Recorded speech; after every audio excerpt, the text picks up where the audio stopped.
What's up, guys? Coach Brandon here. Welcome to this lesson in your mindset training. Now, we're going to talk about something that I'm sure has been on your mind since you started this program, and that's ubiquitous in the fitness industry, and that's goal setting, right? Now, goal setting is really important because all this work you're about to put in, all these obstacles you're about to overcome, and all this learning you're about to do really has to be headed in a particular destination. We have to know where we're going. Too many times people just they go to the gym and they start trying to eat healthy, but there's not really a clear purpose or reason to it. So you want to identify a really strong reason why you're trying to achieve the outcome that you want and attach all the work that you do to that. That's going to keep you consistent, especially in the times where you're not necessarily feeling like doing the work, but you can attach to a greater meaning. Now, when it comes to goals, let's use the metaphor of taking a trip, right?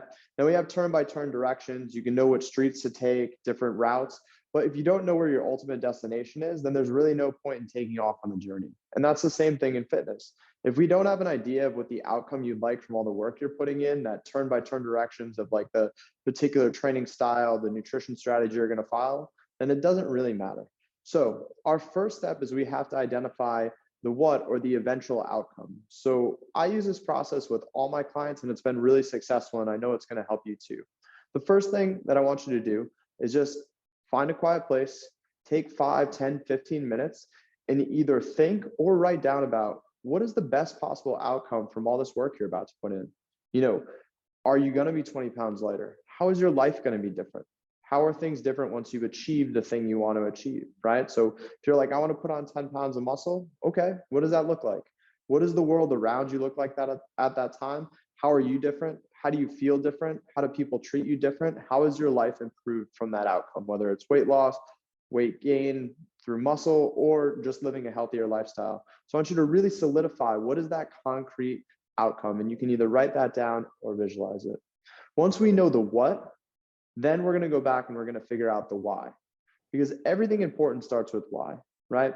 We're deeply motivated by things that sometimes we don't fully understand. And those are our whys, right? Our values and our ethics and our morals and the things that drive us to do what we do, right? So what is often less important than why we do it? Identifying your why behind your fitness goal can be challenging, but it is possible.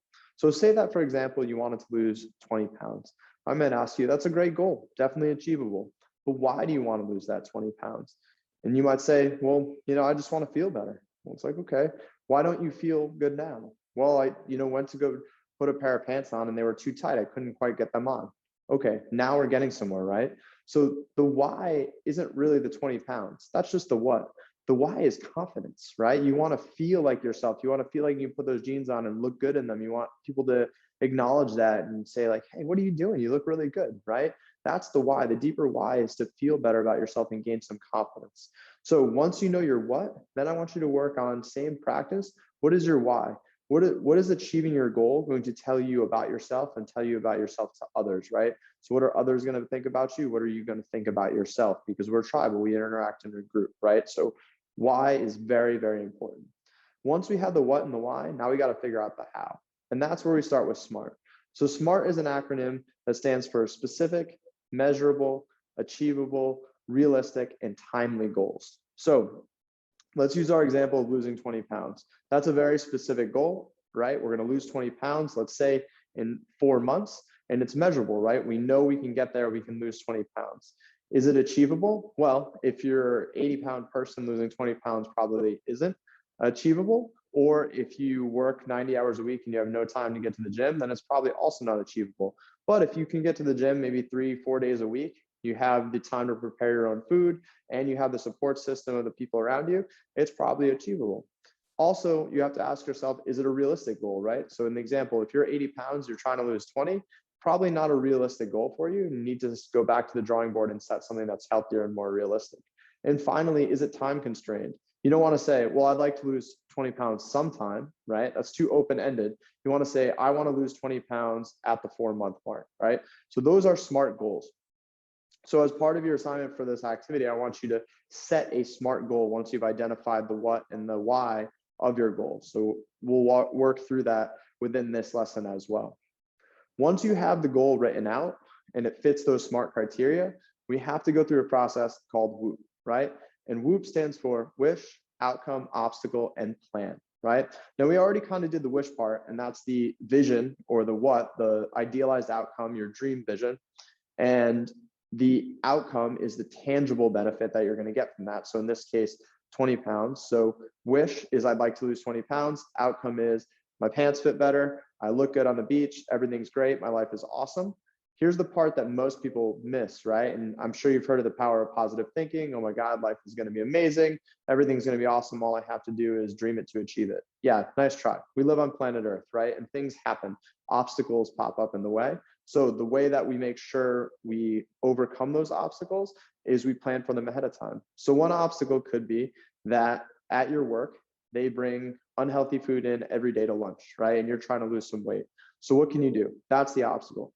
One outcome is, or one way to get around that obstacle is by planning to bring your own food every day or not sit in the break room, right? So that's the plan element.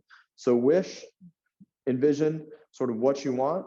Then the outcome is the idealized or dream outcome of that. Think of potential obstacles and then plan. So that's going to be part of this lesson in the activities as well. The reason that we set these small goals along the way is that we feed off of what's called intrinsic motivation, right? Extrinsic motivation is reward. You accomplish something, you get paid, something like that, right? Intrinsic motivation is the feeling that we have to push us forward. So when we set small goals and small wins along the way, we gain intrinsic motivation. So the goals we've been talking about up until this point are the outcome or the big picture goals, right? But we need to build that small momentum, intrinsic motivation along the way as well. So we're really going to focus not as much on the destination, but from day to day, we're focusing on the turn by turn directions. And those are our habit or behavioral goals, right? So if you want to lose 20 pounds, I'm sure you can already think of some things you need to do. You need to start working out. You need to start eating better, right? So we need to measure those things along the way, right? So one way we could quantify this process into small measurable goals that are going to build, or behavior goals that are going to build intrinsic motivation. Did you train 3 times a week? Did you get to the gym? Did you log all your food? Did you get your 7 to 10,000 steps in? And did you get your 7 to 9 hours of sleep in, right? If you can check all those boxes, that's a win, right? You're going to get a serotonin and dopamine hit. Your body's going to say, hey, I feel good about myself. I like this. You know what? I'll do this again, right? And you're building that momentum towards the larger goal. This is what I always tell my clients. Do the work, focus on the small behavioral goals that you have control over. And all of a sudden, one day you're going to look up and you're at your destination, right? Bringing it back to sort of our journey metaphor. So we're focusing on the small wins along the way that build momentum onward. So goal setting, we're going to set that North Star. We're going to understand the why. We're going to set SMART goals, and then we're going to plan for the potential obstacles that can get in the way. And then along the way, rather than focusing on that ultimate destination because it's too far in the future and hard to stay motivated for, we're going to build intrinsic motivation with these smaller goals along the way. All right, make sure you complete the goal setting activities in this lesson before moving on to the next one, because like I said, that is going to be our North Star throughout this process.